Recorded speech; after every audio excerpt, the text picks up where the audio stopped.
Today we are going to be crocheting this beautiful scarf. We can call it a neck warmer. It is very easy. You can style it many ways as you want. So we are not just going to hesitate. We'll dive right into the tutorial. I'm using a 5-ply yarn and a 4.5 mm hook. You can use any yarn of your choice and the recommended hook size. So we are going to start by making a slip knot, just like this. Then you go ahead and chain the length that you want. I did 150 chains and it measured about almost 40 inches. So if you want to do less, you should measure and see the number of chains you're going to need. So I'm just going to do my chains off camera and then I'll come back to show you how to continue.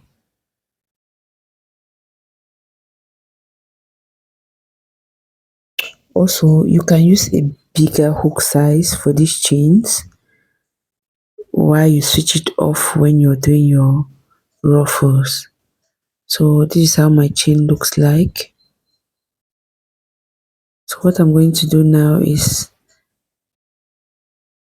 first chain away from the hook. I'm going to place a single crochet stitch, just like this. Into the next stitch, I'm going to place a single crochet stitch. Yeah. So into every stitch in this round, we are going to be placing single crochet stitches into every stitch till we get right to the end of our chain.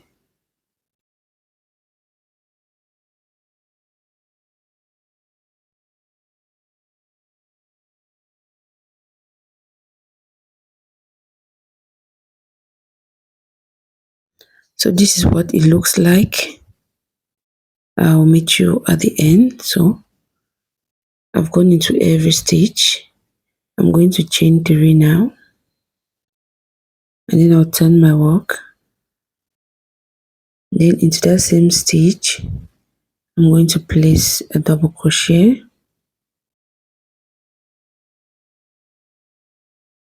Into that very same stitch, I'll place another double crochet.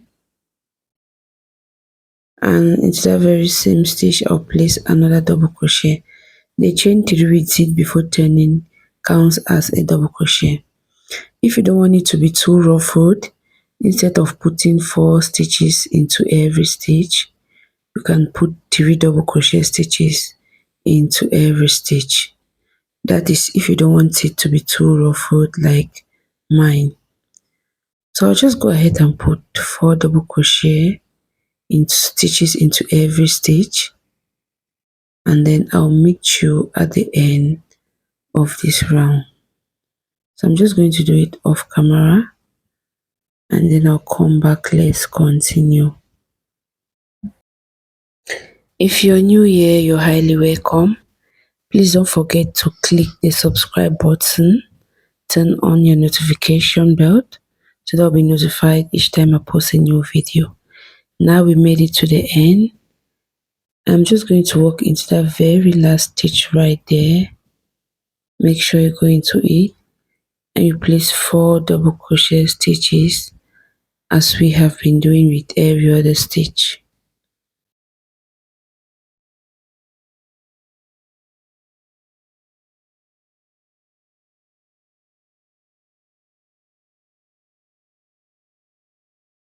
What we're going to do is we're going to chain 3, turn our work. We are not going to look how ruffled it is. We are not going to work into that stitch that's connected to the chain 3. So we are going right into the next stitch. We'll place a double crochet. Into the next stitch, we'll place a double crochet. And then into every other stitch, we are going to be placing 1 double crochet into every stitch. We are going to do this till we get right to the end of this round.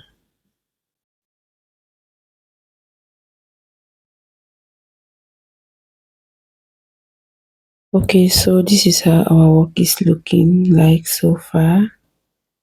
Just placing one double crochet stitch into every stitch.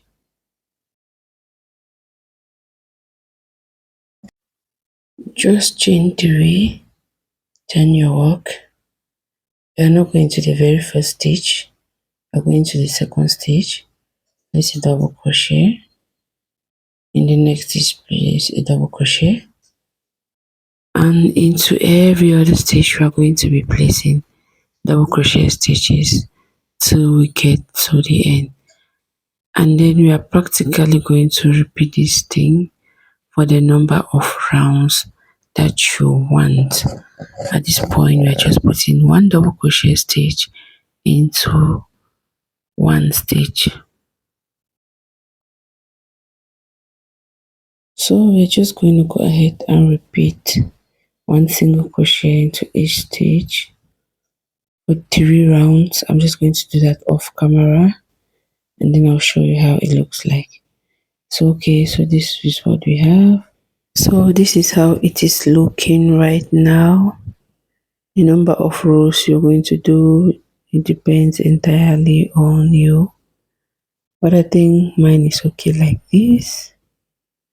I'm just going to finish the one I'm still doing, and then I'll cut off my yarn. Moving forward, we just need to do is placing one double crochet stitch into every stitch for the number of rows that you desire. Remember that if you want your base to be loose, you should use a bigger hook size, probably a 6 mm or 5.5 mm. So this is our neck warmer. Let me just style it up for you people to see, because what I'm going to do is just end this round and then cut off my yarn and weave in the end, and I am done.